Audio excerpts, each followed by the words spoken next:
I would like to begin by congratulating AGRASRI on having completed 20 years of existence. It's my pride to say so, I was present at the creation. And I have to confess to some skepticism at that time as to how an institute located in faraway Tirupati, which is more known for godliness than for material things like Panchayati Raj, would possibly function successfully from such a location. I also wondered from where he would get the required finances. And moreover, I wondered from where he would be able to receive scholarly contributions to the evolution of Panchayati Raj. And I must say, my personal skepticism at that time has been proved wrong. And I congratulate Dr. Sundaram on having betrayed my expectations. For he has done an outstanding job for the last 20 years and succeeded in gathering not only a Panchayati Raj elite, especially at functions like these, but also at attracting, as I see now before me, a large number of scholars and others interested in Panchayati Raj. It seems to me that this audience is largely comprised of crusaders for Panchayati Raj.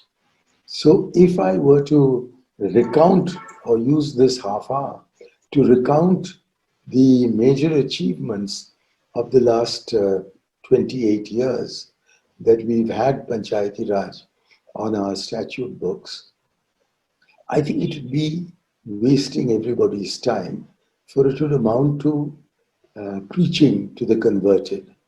So I would like to pose a question that has been greatly troubling me since I was charged by the then Prime Minister, Dr. Manmohan Singh, back in 2012, 2013, to put together an expert committee that would present recommendations on how best Panchayati Raj could be leveraged for the more effective delivery of public goods and services.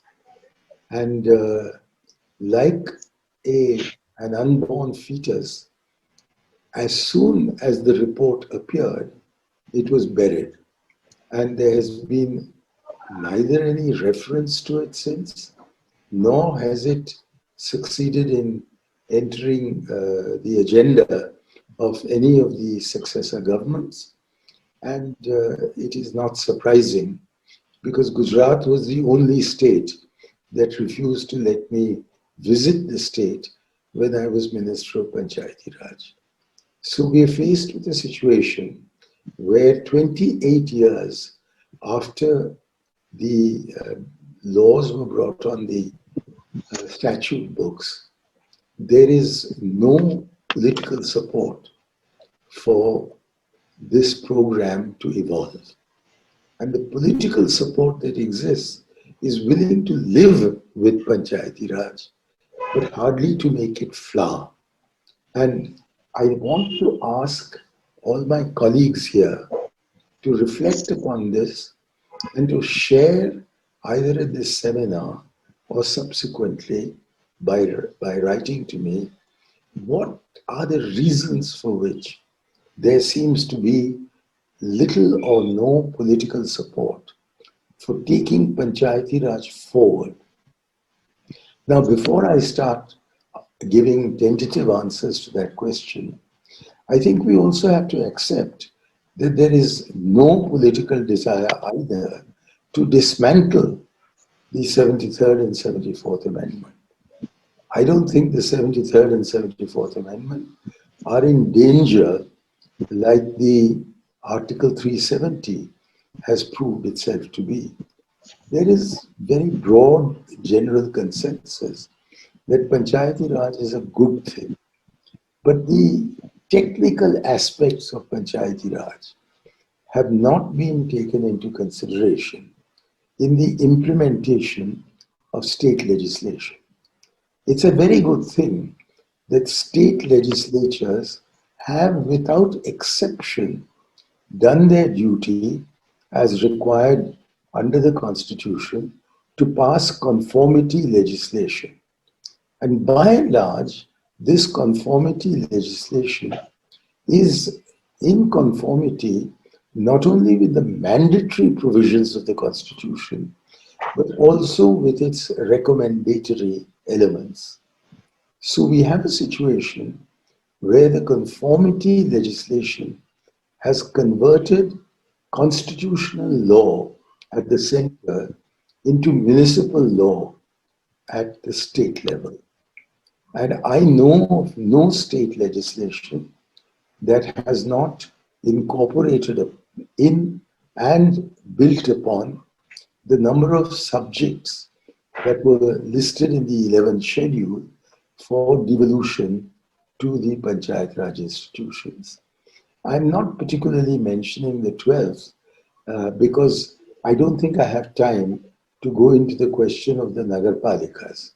But much of what I have to say applies equally to the Nagarpalikas. So they've done their bit, the legislators. But for some reason, almost all governments have either just ignored the provisions of the law or handled them in a very weak manner. And since we have Shafi Panditji on the program, I would also like to mention the curious anomaly of the central government having since 5th August 2019, having abolished Article 370, which enables them to enforce central constitutional law, but are holding the DDC elections under the Jammu and Kashmir Act. So this seems to me to be a curious anomaly that on the one hand, you deprive the Kashmiri people of their constitutional rights by abrogating or holding in suspense Article 370, but then start the political process by going back to the J&K Panchayat Raj Act without trying to see whether at least a modified form of the constitutional provisions cannot be brought in. Now, I'm not advocating that this be done because it is not for the current administration in Jammu Kashmir to take this step. It is for the J&K Assembly, when it is eventually constituted, to do so, because that is what the original provision of Article 370 was. And we were very respectful of the fact that there is a special relationship with Kashmir. I'm only pointing to the irony of the central government resorting to a central removing an important part of our constitution and then resorting to the J&K Act to start the political process at the District Development Council level. However that may be, the fact is that most states have simply remained with the legislation that they initially enacted. The big exception to this is Karnataka. Karnataka has done an astonishing job of producing an alternative act of legislation after having had experience of the implementation of their 1993 state legislation. And in the process have produced what, in my never humble opinion, but in my opinion, constitutes the single most important legislative advance in the history of a contemporary Panchayat Raj.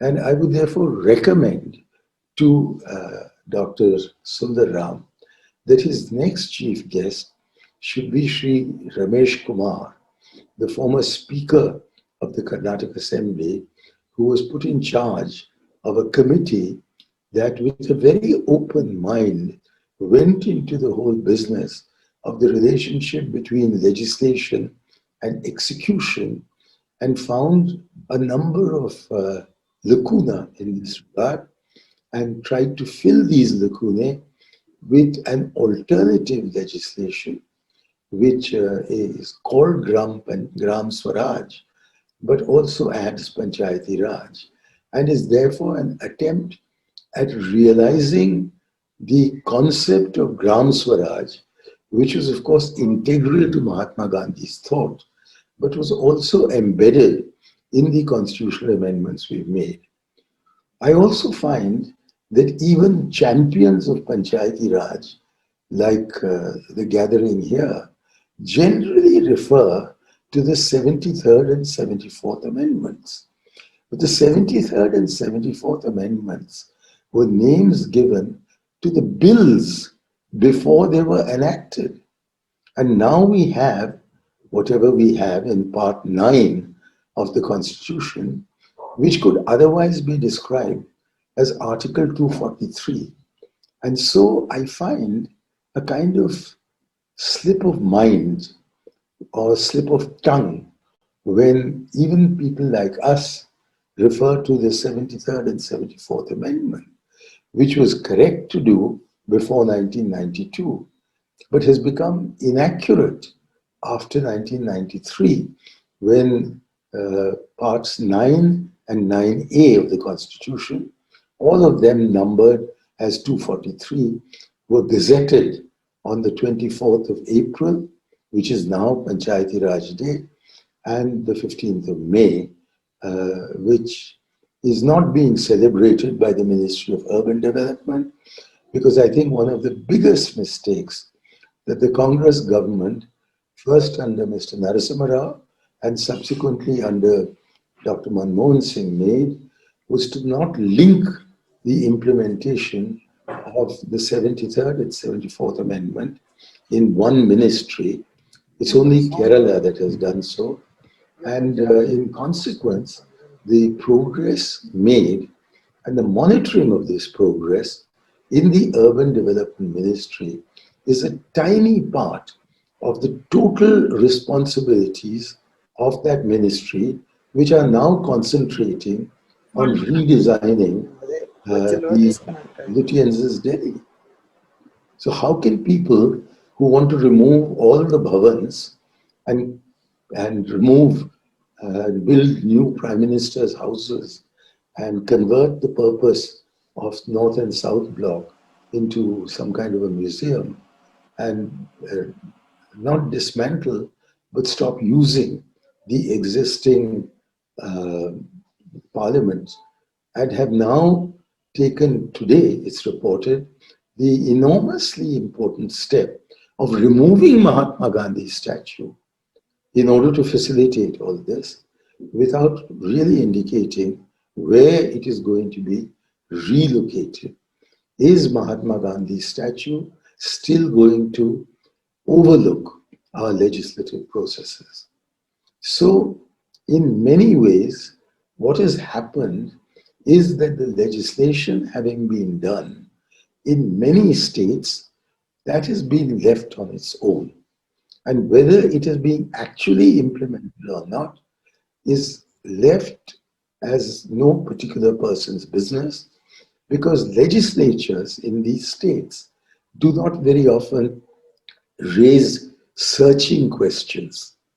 And when state governments fail to live up to their statutory responsibilities, not under the Constitution, but under the conformity legislation, I do not know of a single example of an NGO that has taken the state government to task before the judiciary. Now, when I was minister, I was often tempted to do so, but I was warned and I think the warning given to me was appropriate, that we can't have a situation in which the center is entangled in major legal disputes with the states. Therefore, since governments cannot ensure through the judiciary that the statutory provisions of state legislation are actually implemented, I'm afraid we have to rely on the NGO community to challenge some of this non-implementation, and often the implementation of non-panchayat Raj provisions of the law in order to achieve their way. And and perhaps this explains why Panchayati Raj does not, which is my central proposition, enjoy the kind of political support for flowering that was created in the aftermath of Shri Rajiv Gandhi's death and in the parliament in 1991 and 92, which resulted in a virtually unanimous passing of the two constitution amendments. Now, my own explanation for this lack of strong political support is that even initially, this was much more the Prime Minister, that is Prime Minister Rajiv Gandhi's idea, than a surge of desire from below. It was Rajiv personally who came to the conclusion that responsive administration is not possible without representative administration, which would in turn be responsible to the electorate. That is, with these three R's, he launched himself upon the technical exercise of drafting what was then called the 64th and 65th Amendment, which were eventually passed as the 73rd and 74th Amendments. And because there was a lack of consensus even within the Congress party, although of course the Congress loyally supported him inside and outside Parliament, it was not done with much enthusiasm. Also, the opposition parties back in 1989, smelling victory around the corner, were not going to give Rajiv another feather in the cap. So I must say, and I think thanks here are due to Dr.George Mathew more than to anybody else who's at this seminar, for having encouraged the next two governments that came in to continue working on the draft legislation that was before them.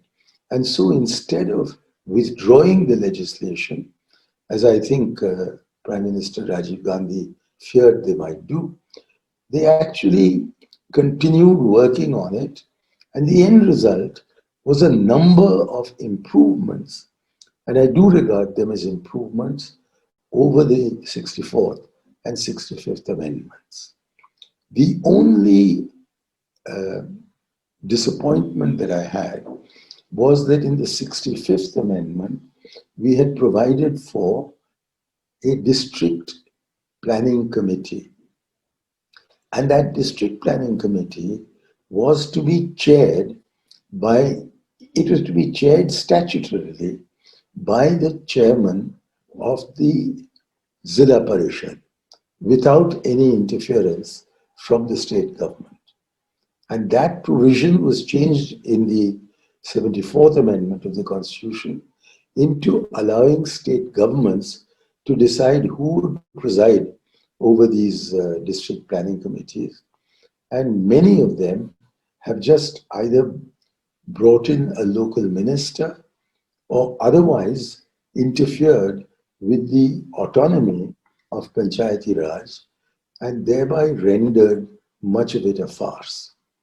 The other, I think, very sad development has been that despite the current vice chairman of the Planning Committee of Kerala having been commissioned by the Planning Commission under Montek Singh Ahluwalia to prepare a kind of guidelines on how district planning should be effectively conducted. The Planning Commission itself and now the Niti Aayog have completely ignored that report. And so we don't have any effective district planning.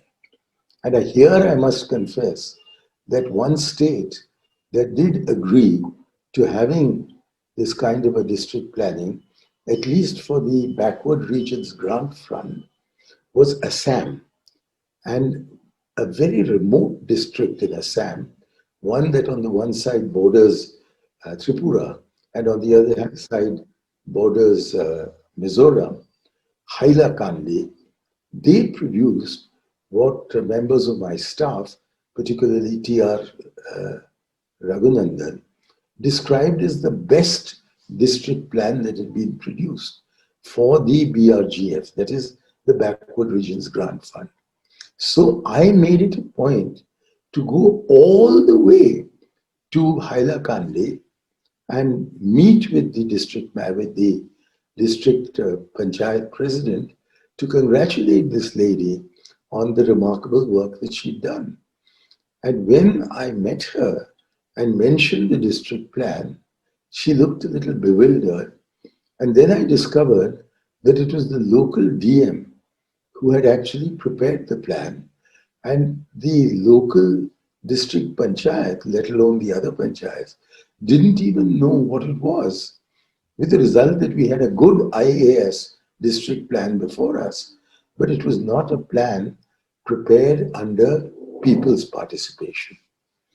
Now, this has been a major defect, that without district planning, starting from the grassroots and involving the Gram Sabha, I don't know how we can put any kind of responsibility for their own program in the hands of the panchayats, which was perhaps the most revolutionary idea embedded in what was then called the 64th Amendment, and is now there in the Constitution Amendment as passed, as legislated, but is a completely dead letter and is being used by district ministers and MPs and other non-panchayat elements to finally impose what their will is upon the most fundamental instrument of people's participation, which should be people's planning. And this notwithstanding the remarkable work done in Kerala by Thomas Isaac, first at the level of ideation. He wrote a book, which I heard about when my daughter was studying at the London School of Economics, as prescribed reading. And then he went on to implement the program. He's now the finance minister of Kerala and is one of the most active participants in the process. He's not involved in just attending webinars like I've been reduced to, but he's actually on the ground working on proving what can be done. So if we have the example of Karnataka in the legislative field and of Kerala in the implementation field, there is no reason why other states of India could not be incentivized into doing something. And in order to incentivize states to effectively devolve power to the panchayats, as well as to encourage transparent transactions at the panchayat level, I went to the World Bank, spent 24 hours there, and returned with an offer made by them, not a promise I'd extracted, an offer made by them to give us $1 billion in order to incentivize Panchayati Raj. And my government at the time, it was a Congress government, and under a very distinguished economist, Dr. Manmohan Singh, just let that opportunity go. And so instead of being given money in order to ensure effective Panchayati Raj, we now have a large amount of money going untied into the hands of sarpanches. It's not really going into the hands of the panchayats. And so our panchayats, our village panchayats, are today flush with money. But how they are deploying that, what is the science behind it, nobody knows. It varies from panchayat chief to panchayat chief, and also very much from state to state. And my own generalization, because there could be many exceptions to this generalization, is that where Panchayati Raj is not being effectively implemented, as for example in Uttar Pradesh, we have Sarpanch Raj totally replacing Panchayat Raj. And this in turn causes crores of rupees to be spent on fighting elections at the panchayat level. When Gandhiji said that since 20 people sitting at the center cannot decide what is best for a village, we need to have people in the village, and he's thinking of a village of perhaps 200 families, actually governing themselves. I don't think people are governing themselves very much beyond some of the southern states that have made important progress. I would extend this to Maharashtra. And this enables me to also say that while I am disappointed that we do not have political support for Panchayati Raj to enable it to flower under the vision of Rajiv Gandhi, we do have the institutions being maintained and considerable progress being made in several states in this regard. Perhaps the most remarkable are Himachal Pradesh and Haryana, which were very behindhand, and particularly and under V. Bahadur Singh and V. Bhadra Singh and Bhupendra Huda took enormous strides in advance. But now again, we are finding that precisely because Panchayati Raj has been so successful in Haryana under women leaders, most of the women leaders and almost all of the scheduled caste women leaders have effectively been debarred from even standing in the elections by the kind of legislative assembly amendments of a very reactionary nature that have been brought up there. But in contrast to that, let's never forget that it was Bihar that showed the way to now at least 14 other states in increasing reservations for women from the mandatory 33% in the constitution to 50%.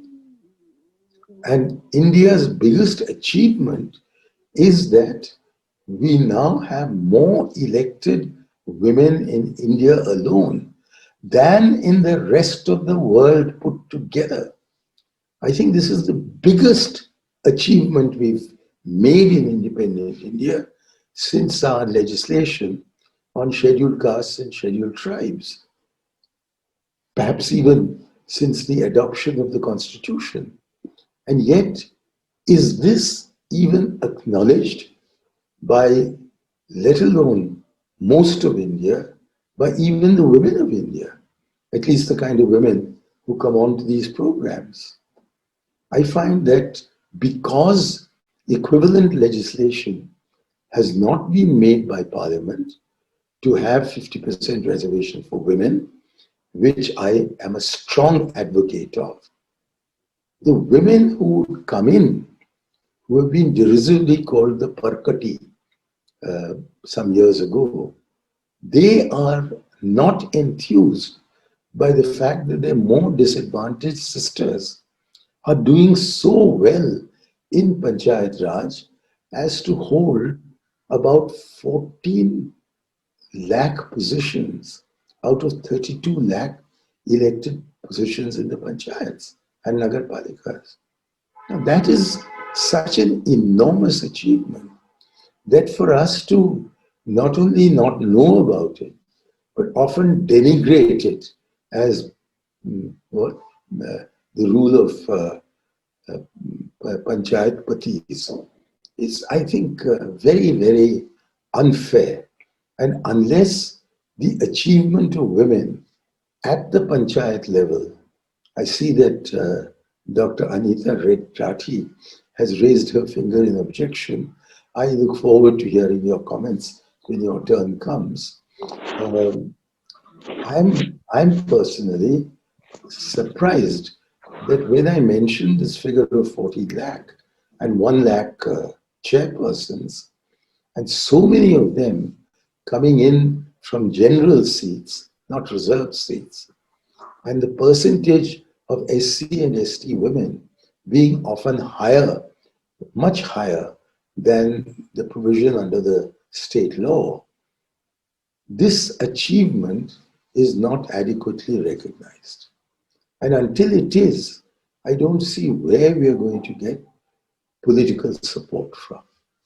Also, there is no political party in India, except perhaps the LDF, that makes Panchayat Raj achievements a key part of its manifesto or a key part of its promises for the future. It's all being dismissed in a couple of paragraphs in the Congress manifesto and in the manifestos of most other parties, when there is a huge body of literature generated largely by people who are participating in this conference on what more needs to be done for effective Panchayati Raj.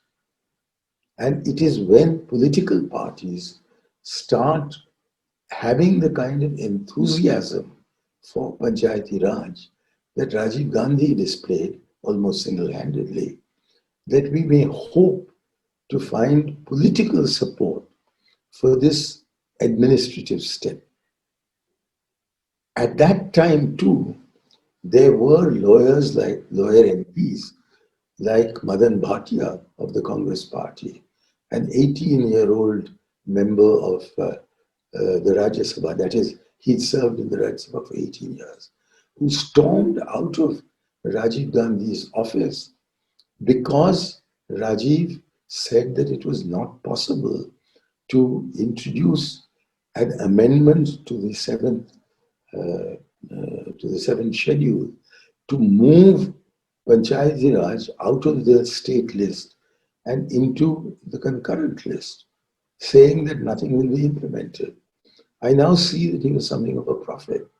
For what was mandatorily provided for has been uniformly implemented by all the state governments, but what was recommendatory has been translated into state legislation, but not effectively in practice.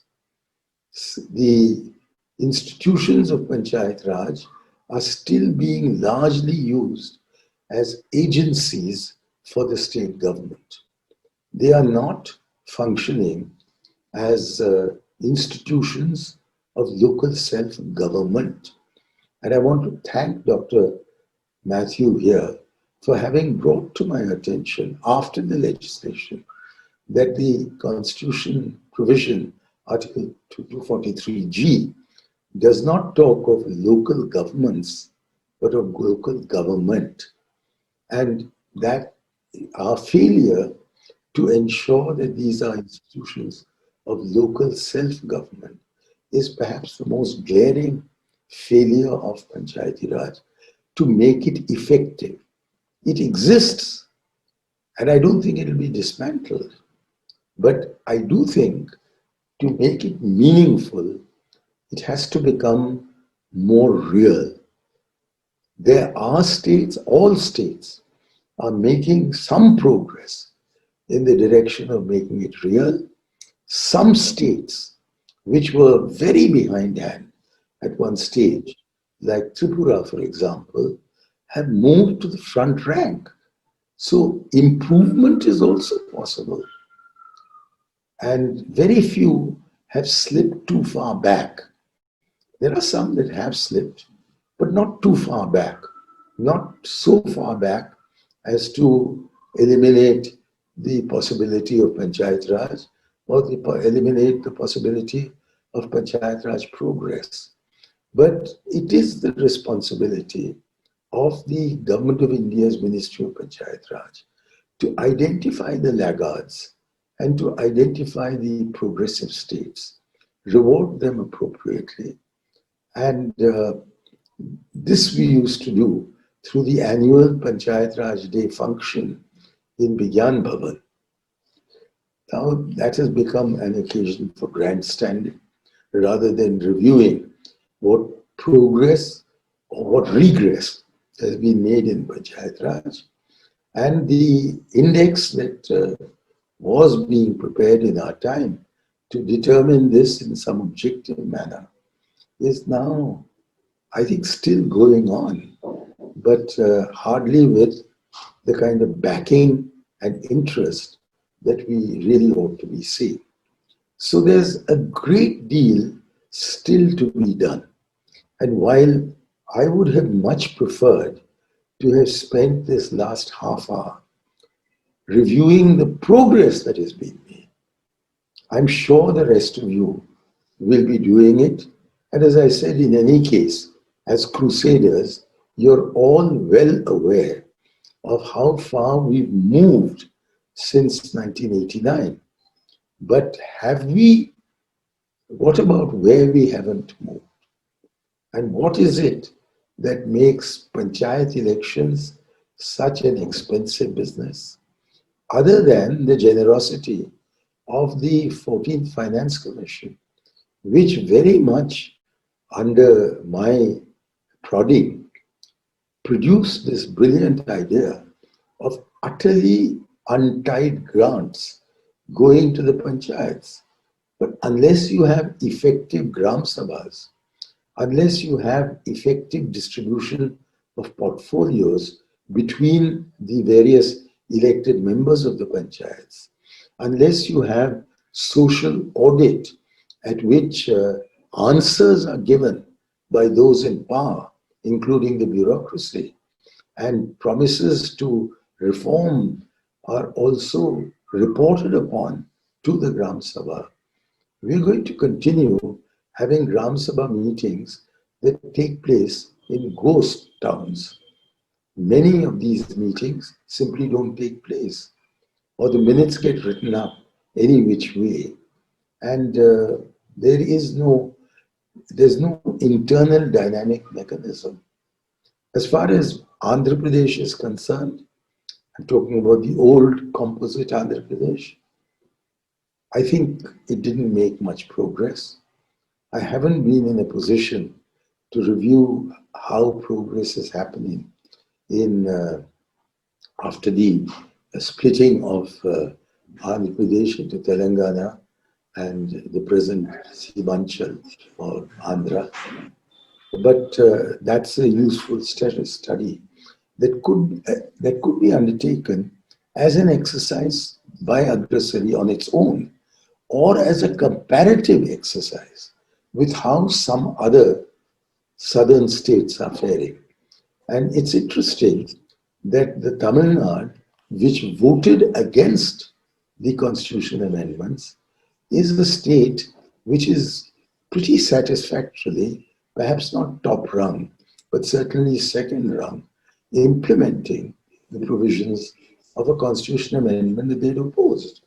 So whether the position in 1992 was positive or negative or indifferent, all states, I think, particularly some of those in eastern India and some of those in northern India, need to go at least as far as their sister states in western and southern India have gone. Now, there are exceptions to this broad generalization, but because progress has been demonstrated as possible, and because if we can get a situation where the panchayats are really involved in the development process, and I don't see how Sabka Vikas Sabke Saath is possible without having the panchayats involved. That is where the people come into their own. I'm afraid I don't see how we can chart the way to the future. Let us consolidate our gains, and there are many, and I hope somebody else will spell these out as we go through this morning's program. But to the extent that we also need to focus not just on our failings, but reasons for our failings so that we can correct them. I don't think we can reach the Valhalla of Panchayat Raj as envisaged by either of the Gandhis, either the Mahatma or Rajiv. But I take heart from, and this is my final remark, from something that Rajiv said to me when I asked him how long did he think it would take for his ideas to come to full flower. And he said, at least a generation. He said, at least a generation. I was so upset at that time that something I thought would take 25 days to accomplish, Rajiv was indicating that he thought would take 25 years to accomplish. And even that would be at least 25 years. That I now take heart from his realism and temper down my own idealism and say, if we haven't yet achieved everything in the last 25 years, let us at least aim to achieve the real goals of effective self-government over the next 25 years. Thank you very much, Dr. Sundarram. This has been a golden opportunity. I'm deeply honored to be the only one of your distinguished guests to have been invited twice to deliver this lecture. I've attended many of your others, and just now, as at the beginning of this lecture, you were flashing photographs from your previous functions, it occurred to me that a volume of the speeches made at your annual function would serve an enormously important purpose. You don't have to put in my lectures, either the first one or this one, but to hear the voices of people like Dr. Rangarajan, to hear the voices of people like Dr. Saminathan, to hear the voices of so many others, Balram Jahar, who's alas no more with us, of Shivraj Patil, should be such a rewarding experience that apart from the other learned magazines that you are running, I would request you, it's my 20th anniversary plea, that you put together a volume of all the main lectures, including that of sometimes the chief guest and sometimes the main speaker, so that we can get an idea of how the first generation of Panchayati Raj activists thought needed to be done. And maybe that will enjoy a greater measure of public support than did my failed attempt at drawing attention to this through the report of my expert group. In any case, thank you for keeping our spirits up. And I assure you that notwithstanding the shortcomings I have underlined and the need to secure far greater political support than we have, we should persist on this difficult path of thorns. Thank you. Jai Hind. Jai Panchayat Raj.